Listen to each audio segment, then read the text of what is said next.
Bem-vindos ao Sinfônica Abraça Campinas. Meu nome é Alexandre Guimarães, sou violoncelista da Orquestra Sinfônica de Campinas. Nesse projeto, a orquestra apresenta artistas da nossa cidade.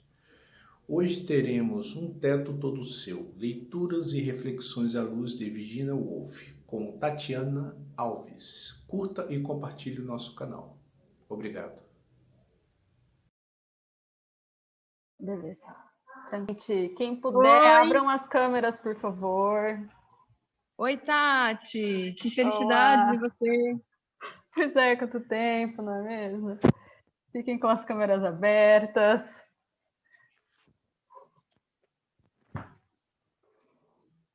Gente, eu vou começando com vocês. Temos 11 pessoas, então eu vou começar, certo? Pessoal, então esta noite eu vou falar sobre uma coisa que eu normalmente não falo, que é sobre um livro que eu gosto muito, na verdade, que é Um Teto Todo Seu, da Virginia Woolf. Na verdade, para mim, esta é uma oportunidade de falar sobre uma obra que me é muito cara. E, enfim, então eu vou primeiro falar um pouquinho sobre ela muito rapidinho, falar um pouquinho sobre a obra, e aí a gente vai para alguns trechos. Então, vamos lá. Um momentinho. Deixei aberto no lugar errado. Beleza. Gente, então, vamos lá. Aqui eu fiz uma pequena homenagem para minha amiga Paula Mattenhauer, que está aí, que é... Cadê uma ferramenta aqui que eu quero usar? Eu escrevi aqui que será realizada a leitura de trechos. Eu não disse que era eu que ia ler. Então, se alguém não quiser ler, é o momento de falar depois, tá? Pois é, algumas pessoas, eu vou pedir para algumas pessoas lerem, algumas pessoas, inclusive, foram pensadas para alguns trechos, e isso é uma surpresa, ninguém sabia! Ai, meu Deus! Gente, então vamos lá. Um pouquinho sobre Virginia Woolf. Enfim, ela nasceu em 1882, ela é britânica, ela é uma escritora, ensaísta, e ela foi editora. Ela tinha uma editora junto com o marido dela. Gente, só um pouquinho aqui. Acho que está entrando mais gente. Pessoal, quem puder, deixa a câmera aberta, tá bom? Eu preciso vê-los. Enfim, ela escreveu alguns livros durante a vida dela e um ensaio, que é o que a gente vai conversar hoje, que é esse Um Teto Todo Seu, A Room of One's Own. Ela escreveu uma peça de teatro também que eu não li, então não tenho conhecimento de causa, mas ela escreveu uma peça durante a vida dela que é Freshwater. Ela se suicidou em 1941, então a morte dela é bem trágica. Ela se jogou num rio. Enfim, ela tem um negócio com água muito forte. Inclusive, morreu assim, né? Enfim, por uma curiosidade macabra, esta é a carta que ela escreveu, a carta de suicídio dela, que ela escreveu para o marido dela. Vamos lá, então, um pouquinho sobre A Room of One's Own. Então, a tradução no português do Brasil ficou como Um Teto Todo Seu. Room Gente, então, só falando um pouquinho, eu trabalho com tradução, trabalho como professora de inglês, então eu vou acabar pegando um pouco esses viés de tradução também, tá? Se quiserem perguntar alguma coisa, podem perguntar. Enfim, a room of one's own, então room, na real, tem o sentido de quarto, de cômodo. Quando a gente traduz para o português do Brasil, faz mais sentido traduzir como teto. E aí isso vai ficar muito claro quando a gente for ler a obra dela, porque ela basicamente defende que, no caso ela está falando das mulheres, mas para uma mulher poder escrever, ela precisa ter um teto seu. Por isso que a tradução de teto faz mais sentido do que a tradução de cômodo. Porque você precisa ter um lugar para morar, você precisa ter um teto. Esse livro é de 1929 e ele é um ensaio, na verdade. Só que ele tem um toque ficcional. E eu acho isso muito interessante, porque ela é uma escritora. Então, ao invés dela simplesmente escrever um ensaio, ela usa de um personagem, ela cria um personagem para ela defender algo que ela acredita. Esse livro ele é baseado numa série de palestras que ela deu na Cambridge University. E aí o tema é, como eu falei, as mulheres e a ficção. É considerado um dos principais livros do século XX e ela caiu no esquecimento depois da morte dela. Na verdade, ela teve uma época na vida dela em que ela foi que ela foi relativamente conhecida. Depois, ela sofreu muitas críticas, veio o suicídio. Ninguém mais ouvia falar dela, até que na década de 70 ela volta a se falar muito dela por conta desse ensaio. E ela, inclusive, no Segundo Sexo da Simone de Beauvoir, ela é uma das escritoras que são citadas. Então, sem mais delongas, a gente vai começar com um trecho, que é como a obra abre, na verdade. E, como eu falei, da voz passiva, eu vou escolher alguém para ler, se a pessoa não se importar. Sim, é um trecho grande. Eu prometo que é o único trecho grande, os outros são menores. Para isso, então, eu vou escolher a minha musa maravilhosa, Paula Mattenhauer, se você não se importar de ler este trecho. Vamos lá! Onde que vai estar o trecho, amiga? Você vai compartilhar, Tati? Gente, eu não estava compartilhando a tela com vocês? Que louca, desculpa. Agora tá, né? Vocês estão vendo a tela? Tava compartilhada a tela para mim já. Tava? Você tá vendo, pá? Não, eu acho que era pelo meu modo de visualização aqui, então mas tá agora bom. eu tô. Ai, que susto. Achei que eu tava falando e vocês não estavam vendo nada. Se tiver ruim para você ler, não tem problema. Eu peço para outra pessoa, eu mesma leio. Eu só queria fazer uma dinâmica um pouco diferente. Vamos lá. Posso começar? Claro. Mas dirão vocês, nós lhe pedimos que falasse sobre as mulheres e a ficção. O que tem isso a ver com um teto todo seu? Vou tentar explicar. Quando vocês me pediram que falasse sobre as mulheres e a ficção, sentei-me à margem de um rio e comecei a pensar sobre o sentido dessas palavras. Poderiam significar alguns comentários sobre Fanny Burney, alguns mais sobre Jane Austen, um tributo às irmãs Bronte e um esboço de Harold Parsonage sob a neve. Alguns ditos espirituosos, se possível, sobre a senhorita Mitford, uma alusão respeitosa a George Eliot, uma referência à senhora Gaskell, e estaríamos conversados. Mas numa segunda reflexão, as palavras não parecem tão simples. O título As Mulheres e a Ficção pode significar, e talvez vocês assim o quisessem, a mulher e como ela é.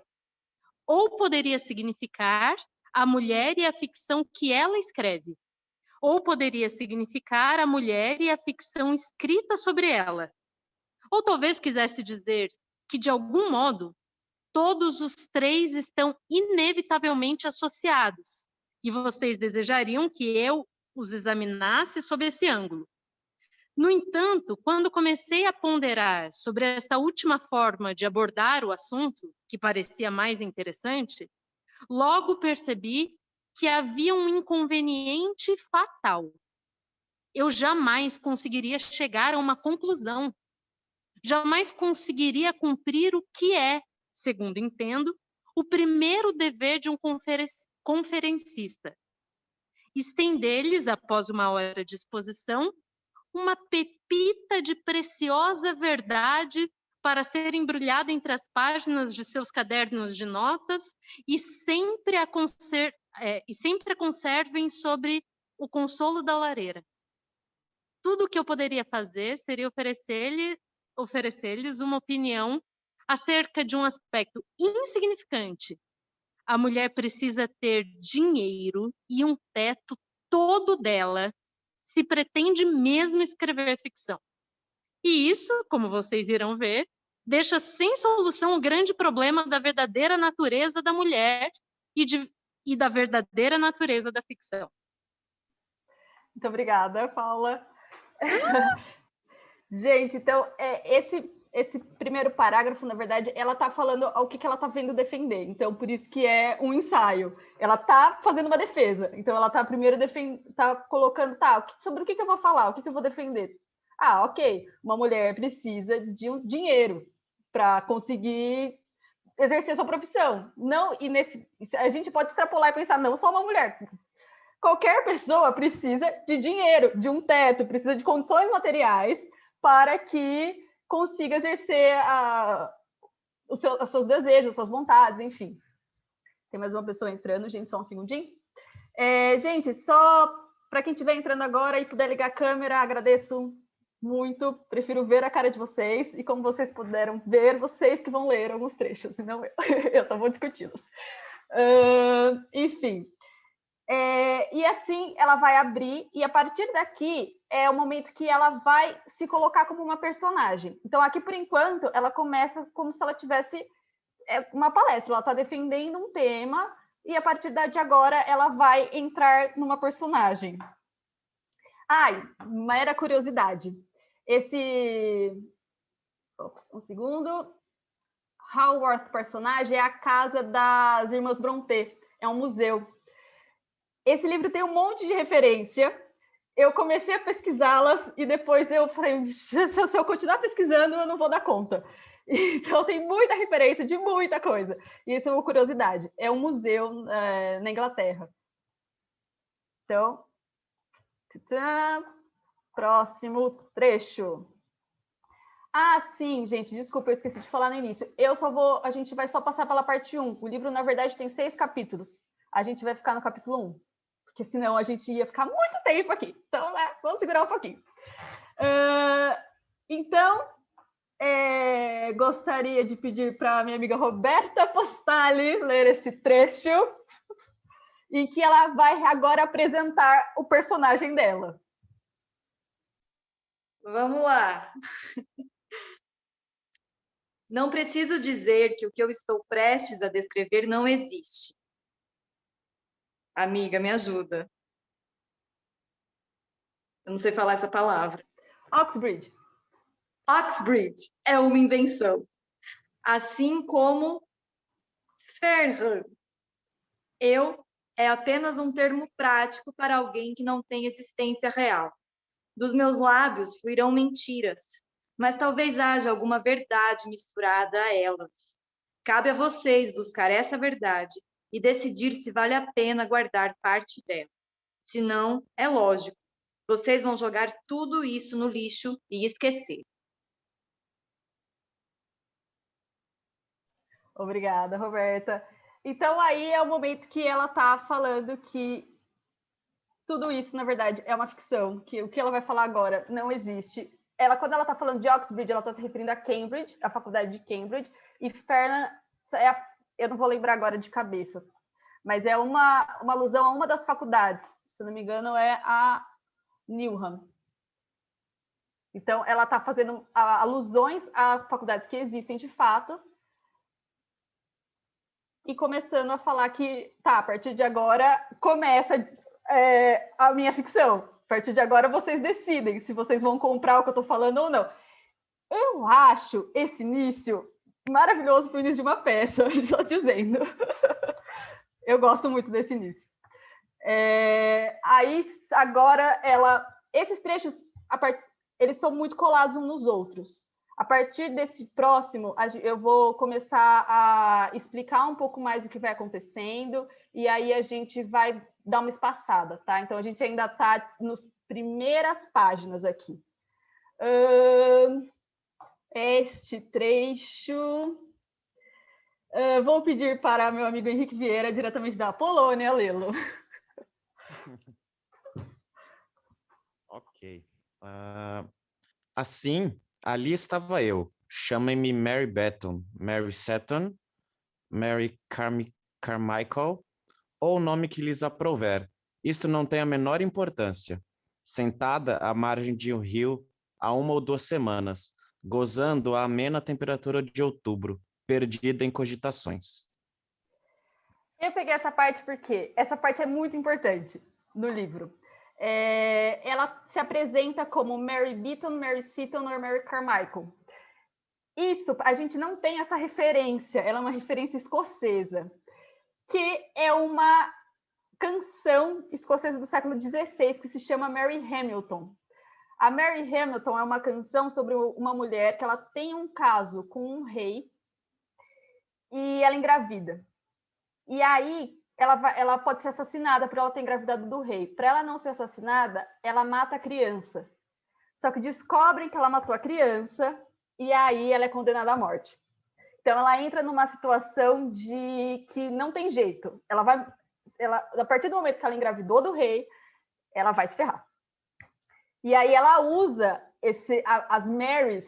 Ela nunca usa a Mary Hamilton. Ela sempre usa a Beaton, a Seton e a Carmichael, que na verdade são é a canção das Quatro Marias. A Mary Hamilton está contando a história dela para as outras 3 Marys que estão presas com ela. E aí eu peguei um trechinho dessa canção. Eu coloquei a canção em inglês e essa tradução aqui é minha mesmo, tá? Então, só para vocês terem uma ideia. Então, a gente tem lá, noite passada existiam 4 Marys. Esta noite existirá apenas 3. Existiam Mary Beaton e Mary Seton e Mary Carmichael e eu. Então, é a Mary Hamilton contando a história. E aí ela vai se usar de uma das Marys. E em outros momentos do livro, quando ela conversa com amigas dela, ela usa as Marys também. Então, uma é Mary Beaton, a outra é Mary Seton, ela vai usando essas Marys. Que não são as Marys que passaram pela tragédia. Elas também vão morrer, mas não é o foco da história. No caso dessa canção. Enfim. Ok. Agora, como eu falei, a gente vai entrar num pedaço que eu vou começar a espaçar um pouco mais. Então, a partir daqui que ela se apresenta, então ela colocou o que ela vai defender. Ela falou, gente, vocês podem levar em conta ou não o que eu estou falando. Aí, a partir de agora, a escolha é de vocês. Se apresentou como uma das Marys. A partir de agora, começa a descrição dos fatos. Então, eu vou passar por alguns rapidamente para a gente ir para alguns trechinhos. Então, ela começa o livro nos gramados de Oxbridge. Oxbridge, na ficção dela, é uma faculdade para homens. Então, ela está lá porque ela vai participar de um almoço e ela está pensando sobre esse tema, sobre mulheres e ficção. Então, ela está pensando, o que eu vou falar? E aí, ela está andando no gramado e um bedel, um segurança da faculdade, fala para ela, viu, você não pode ficar andando no gramado. O gramado é só para professores e estudantes. O seu lugar é no cascalho. Então, aí ela fica um pouco irritada, vai andar no cascalho. Aí ela volta para os devaneios dela. Um pontinho interessante é que, a partir do momento que ela começa a descrição, inclusive, ela abre descrevendo um rio. Eu falei que ela tem esse negócio com água, que eu não sei muito bem por quê, mas ela abre, a descrição começa no rio. Enfim, foi a parte... aí ela começa a pensar sobre mulheres de ficção e ela decide passar na biblioteca. E aí, quando ela vai pegar um livro na biblioteca, ela passa por uma situação semelhante. Ela não pode entrar na biblioteca, porque a biblioteca, mais uma vez, é só para estudantes e professores, é uma escola de homens, ela não pode entrar, a não ser que ela tenha uma carta. E aí temos mais um trecho. Vamos ver quem estou vendo aqui. Vinícius Santino, você conseguiria ler para nós? Espero que a internet ajude aqui, vamos lá. Que uma biblioteca famosa tenha sido amaldiçoada por uma mulher é motivo de total indiferença para ela. Venerável e calma, com todos os seus tesouros seguramente trancafiados em seu seio, ela dorme complacente e, no que diz respeito, há de dormir para sempre. Nunca despertarei esses ecos, nunca buscarei novamente essa hospitalidade. Jurei enquanto desci os degraus, enfurecida. Obrigada, Vini. Então, aí ela, mais uma vez, ela tem o segundo impedimento dela. Ela não consegue entrar na biblioteca, ela fica furiosa com isso. E ok, a biblioteca é indiferente à fúria dela. Aí ela começa a ouvir um barulho de música e ela vê que está rolando uma missa. Só que aí ela já está brava, então ela fala, também não quero entrar. Já que não estão me deixando entrar em lugar nenhum, agora nem que me obriguem eu vou entrar. Então ela fica observando as pessoas lá fora, entrando para a missa, aí ela começa a observar toda a faculdade, ela começa a ter devaneios sobre como que a faculdade foi formada. Então ela começa a contar a história de que na Idade Média as pessoas colocaram dinheiro para fazer essa faculdade, enfim, etc, etc. Então ela vai contando como que essa faculdade surgiu, até da hora do almoço. E aí ela faz uma baita descrição do almoço. Ela começa falando, olha, não é normal as pessoas, escritores, descreverem o que eles comeram, mas eu vou descrever. Eu não coloquei a descrição aqui, apesar de ser muito legal, mas ela descreve tudo que ela está comendo. E aí vem um momento que eles veem um gato sem rabo. Eles terminaram de comer, estão fumando lá, não sei o que, tarará, olham pela janela, tem um gato Manx, que eu inclusive peguei uma fotinho para vocês verem como é um gato Manx. É esse gatinho aqui. Ele não tem rabo. E aí ela entra num devaneio sobre o gato sem rabo. E este pedaço, eu vou... Cris, você está aí? Cristiana Cunha, estás aí? Estou! Amiga, este trecho é para você, senhora. Ai, gente! Então, vamos lá. Explodi em risadas e tive que explicar meu riso apontando para o gato Manx, que realmente tinha uma aparência meio absurda. Pobre animal, sem rabo, no meio do gramado. Teria ele nascido assim ou perder o rabo em um acidente? O gato sem rabo, embora se afirme que habite a ilha de Man, é mais raro do que se imagina. É um animal ridículo, esquisito em vez de bonito. É estranha a diferença que um rabo faz. Obrigada, Cris. Enfim, Nada. aqui ela está basicamente... ela não faz essa ponte direta, mas muita gente fala que ela está se colocando no lugar do gato. Então, ela é uma figura estranha naquele meio. Ela é uma mulher que está no almoço de homens e ela é um gato sem rabo. Falta-lhe algo. Ela não tem acesso às coisas que as outras pessoas têm. Então, ela faz esse comparativo com o gato Manx. Enfim, passa o almoço e ela vai para outra faculdade. Ela vai jantar com uma amiga dela na faculdade de Inferno. E aí a gente não vai entrar nesse momento também. Enquanto ela está caminhando para ir para outra faculdade, ela passa também por alguns devaneios inclusive sobre a Primeira Guerra, porque esse livro foi escrito em 29, então a Primeira Guerra está muito fresca. E então ela discorre muito, inclusive, sobre a poesia feita antes da Primeira Guerra e a poesia que é feita depois da Primeira Guerra. Não peguei esses trechos, mas para quem se interessar, ela fala sobre isso. Aí sim, ela chega em Fernan e lá ela começa a comparar Oxbridge com Fernan. Então, o que acontece? Ela entra no gramado, então, lembra que eu falei lá que ela começa caminhando no gramado. Então, quando ela tá em Oxbridge, ela começa a descrição no gramado.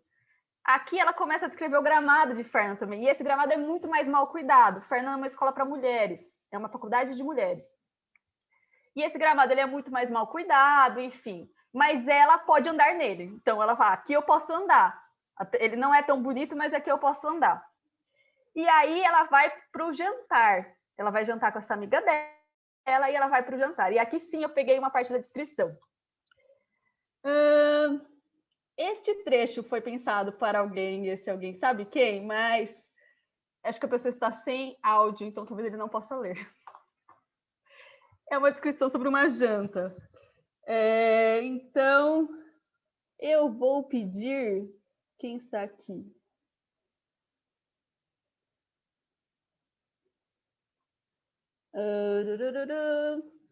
Natália, você poderia ler?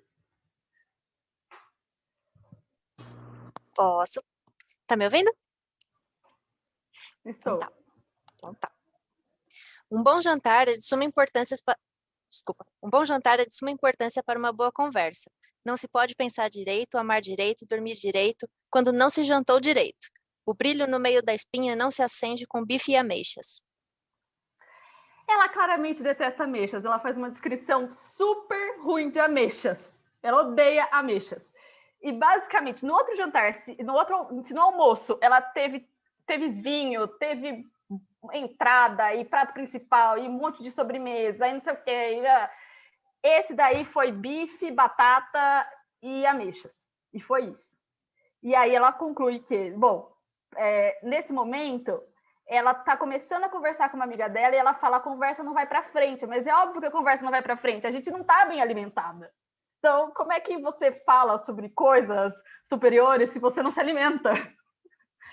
Então, essa é a conclusão que ela chega. É preciso comer.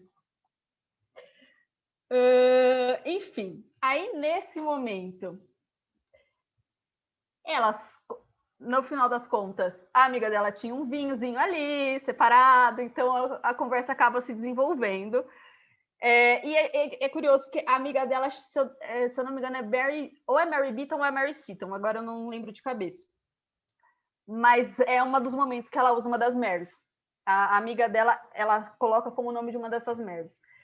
E aí, nesse momento, ela fala: a gente fazia muito tempo que a gente não se via, então elas começam a discutir sobre a vida, sobre o que elas estão fazendo da vida, só que ela está com essa pulga atrás da orelha de por que essa faculdade não é tão boa quanto a outra faculdade que eu estava de manhã? E aí elas começam a discutir sobre isso. E aí tem algumas questões que ela começa a levantar. Por exemplo, Fernand, ela fala: foi fundada há 60 anos. Enquanto a outra faculdade é muito mais antiga. Então, tem um investimento muito antigo. Os pais dos pais dos pais dos pais dessas pessoas foram investindo ao longo dos anos. E aí ela entra numa discussão de, porque as nossas mães não fizeram esse investimento. Ela não chega aqui, ela não vai chegar em nenhuma conclusão. Ela abre possibilidades. Enfim, só que uma coisa que ela fala é: até a geração da mãe dela, mulheres não tinham direito à propriedade nenhuma. Então é óbvio que uma mulher não vai investir em nada. Se você não tem direito a ter o seu próprio dinheiro, você não tem como investir em nada, basicamente. Então, elas estão discutindo sobre esse assunto e que, enfim, é isso, né? E aí, elas estão falando sobre a faculdade e eu vou pedir para mais uma pessoa ler. Deixa eu ver quem temos aqui. Raul Gustavo, você poderia ler, por favor? Sim, senhora. Mas e esta faculdade dentro da qual estávamos sentadas, o que jazia sob seus jardins, sob seus nobres tijolos vermelhos e seus gramados e os gramados selvagens e desleixados do jardim? Que força estaria por trás do conjunto de pratos lisos nos quais jantamos e escapou da minha boca antes que eu pudesse evitar, do bife, do creme inglês e das ameixas? Como eu falei, ela odeia ameixas. Bad. Então, obrigada pela leitura. Então, aí é o momento que ela começa a pensar elas começam a discutir sobre o assunto. E é muito interessante, na verdade, porque elas começam a fazer uma retrospectiva histórica e depois a Mary começa a fazer essa retrospectiva, amiga dela, de 60 anos atrás. Aí depois ela fala: pera, mas você já sabe dessa história, então não adianta ficar só te contando a história. E aí elas entram nessa discussão de, por que não foi investido aqui? Mas o que precisaria para isso ter acontecido? Elas não chegam, como eu falei, elas não chegam a nenhuma conclusão. Elas, inclusive, levantam algumas questões sobre maternidade, enfim, mas ela não defende em nenhum ponto nesse momento, ela só pontua.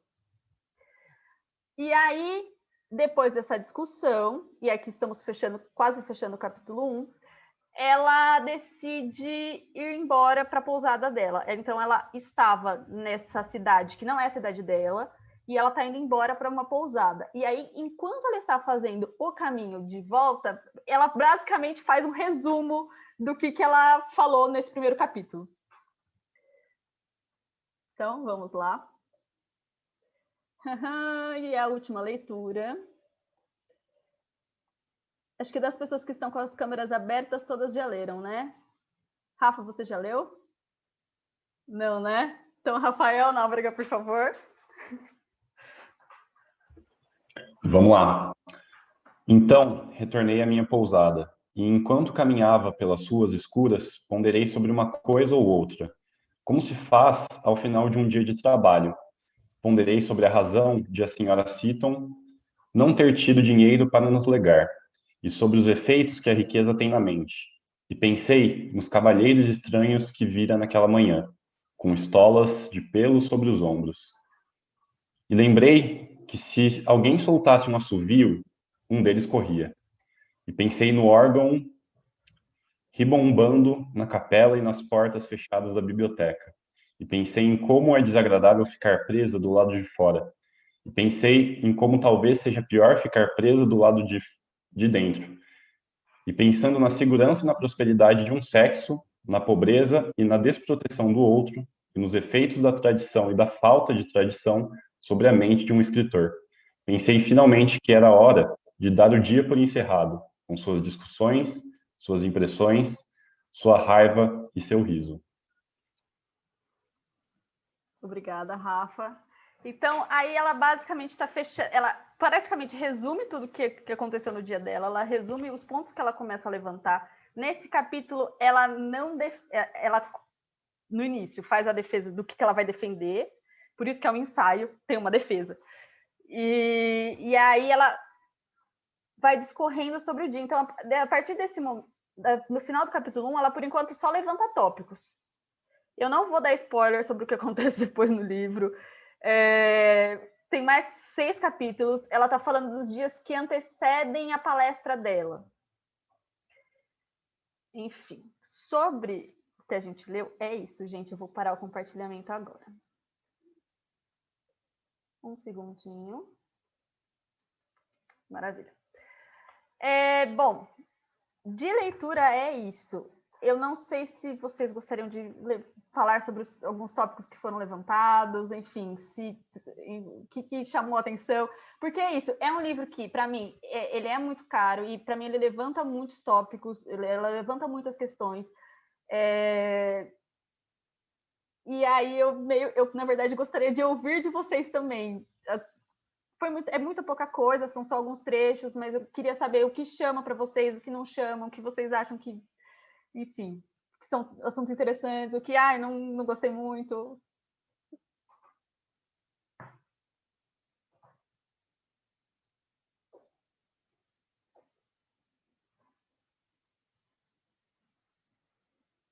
Gente, se ninguém for falar, eu vou começar a falar. Gosto da sinceridade dela. Que ela reclama sem se importar mesmo. Ela vai lá sincerona. Ela começa a se levantar questões, né? Então, como ela tem que falar sobre esse tema, e é um tema específico, e ela começa a se perguntar, o que eu tenho que falar sobre esse tema? Então, ela começa a levantar alguns tópicos, e tópicos que a incomodam, ou tópicos que podem ser ou não desenvolvidos, enfim. Ela começa a fazer esse levantamento. Eu acho muito interessante, porque ela começa a usar, na verdade, de uma história. Ela usa de uma ficção para ela exemplificar questões. Eu acho muito forte, por exemplo, a parte que ela fala que é ruim ficar presa para fora da biblioteca, porque ela não consegue entrar nessa biblioteca. E ela provavelmente nunca vai conseguir na vida dela. Talvez outras pessoas no futuro consigam, como, enfim. Mas ela sabe que ela não vai poder entrar, ela não vai ter acesso a isso na vida dela. Enfim. E aí são mais 5 capítulos em que ela fala sobre isso. Mais alguém quer fazer um comentário? Eu gostei bastante de como ela subverte a ideia do tema e de como ela escancara o quão fácil seria falar nada sobre esse tema. Ela fala, eu poderia citar uma pessoa aqui, eu poderia homenagear fulana, e praticamente tirar essas pessoas do contexto delas, ou até mesmo tirar elas delas mesmas, separá-las da própria vida. E aí eu acho muito legal porque ela usa de uma forma extremamente inteligente e ousada, e eu não sei se tem gente que escreve desse jeito hoje, mas ela faz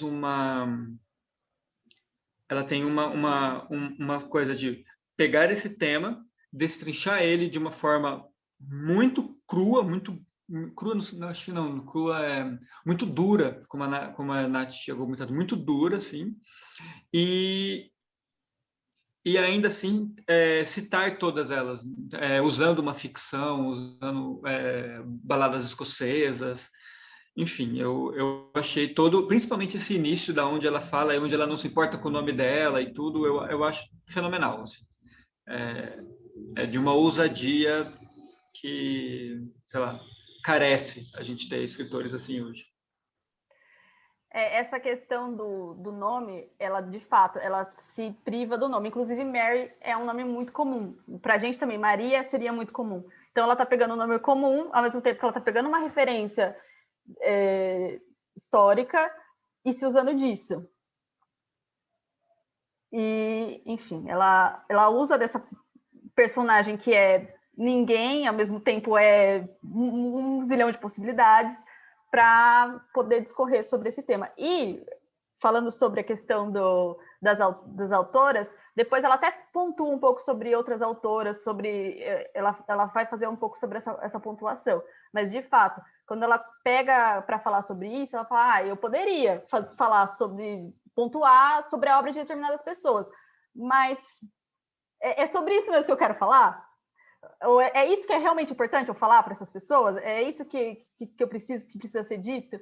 Então, ela decide que ela na verdade, vai levantando um monte de tópicos sobre a situação e a situação da escrita, mas ela extrapola, né, no caso, para mim, pelo menos, eu acho que extrapola muito, porque ela está falando de uma situação de uma mulher escritora, mas se você for fazer pesquisa, se você for trabalhar em qualquer área, ou independente de sexo, você precisa ter uma estrutura mínima que te garanta.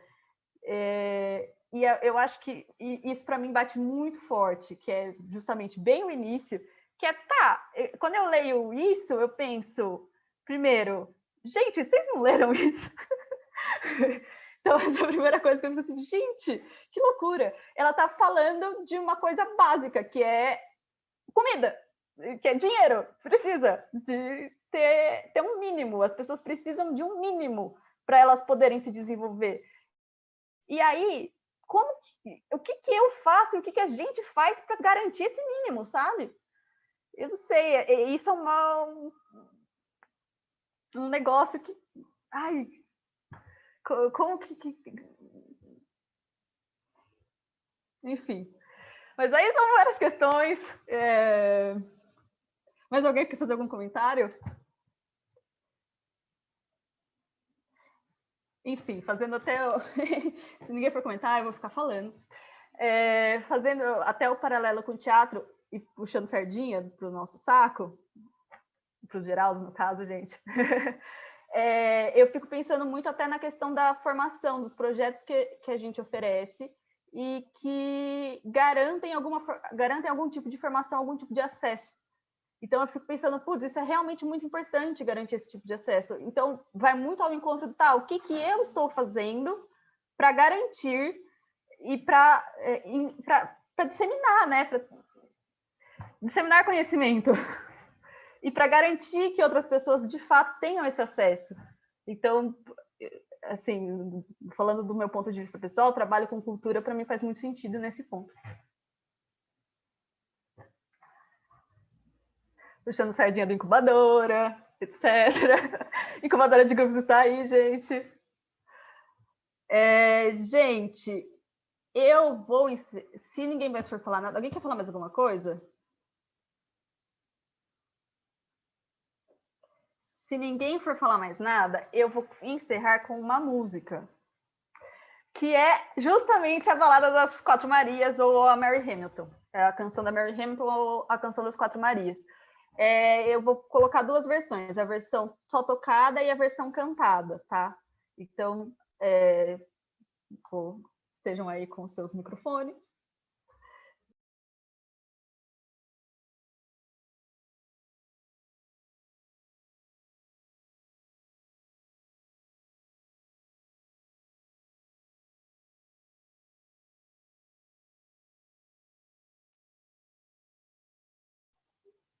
Ok, vamos lá. Então, eu vou começar primeiro com só com o que é tocado, para vocês terem uma ideia. Então, lembrando, essa música do século XVI, que é a referência que ela faz no livro.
Yestreen the Queen had 4 Marys, the next she'll hae but 3.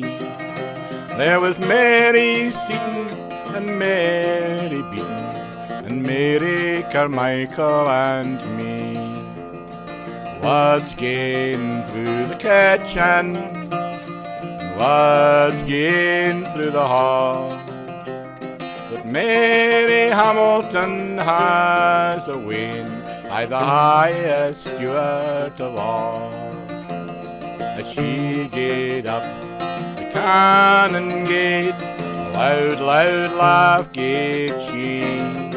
But as she gaed down the cannon gate, the sod tear blinded her e'e.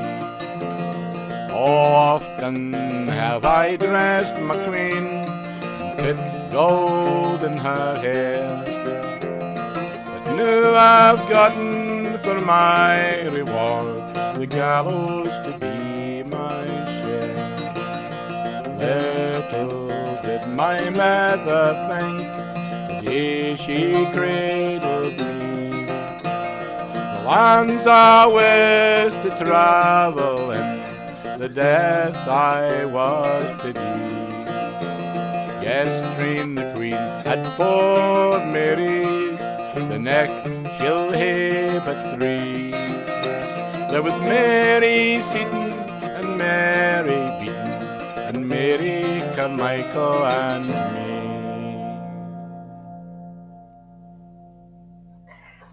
Então, gente, fechando com essa música, queria agradecer a presença de vocês. Na verdade, essa live foi muito para falar sobre uma obra que me instiga muito, que quem sabe vocês tenham vontade de lê-la também. Ou não precisa, mas se quiserem, eu vou adorar e conversar sobre ela, enfim. E também sobre uma escritora que enfim, ela foi muito importante e também me é muito importante. Então, e até te incentivar a usar lerem no geral, gente, leiam. Enfim, agradeço a presença de vocês. E a jornada continua, tá? Então, hoje teve a minha live, essa live do Teto Todo Seu. Aí a gente ainda tem, hoje à noite, às 8 horas, daqui a pouquinho, o espetáculo Rai Brasil, que é um dos selecionados na jornada. E às 21 horas a gente tem o Números, que é dos Geraldos. Então, acompanhem a programação vai até o dia 27. No dia 27 tem live com o Gabriel Vilela, tem espetáculo do Grupo Galpão, que inclusive também é a abertura do Incubadora, que eu citei ali na live também. Então, também quem quiser se inscrever, se inscrevam. E é isso, gente. Muito obrigada mais uma vez por me ouvirem um pouquinho. E é isso. Boa noite.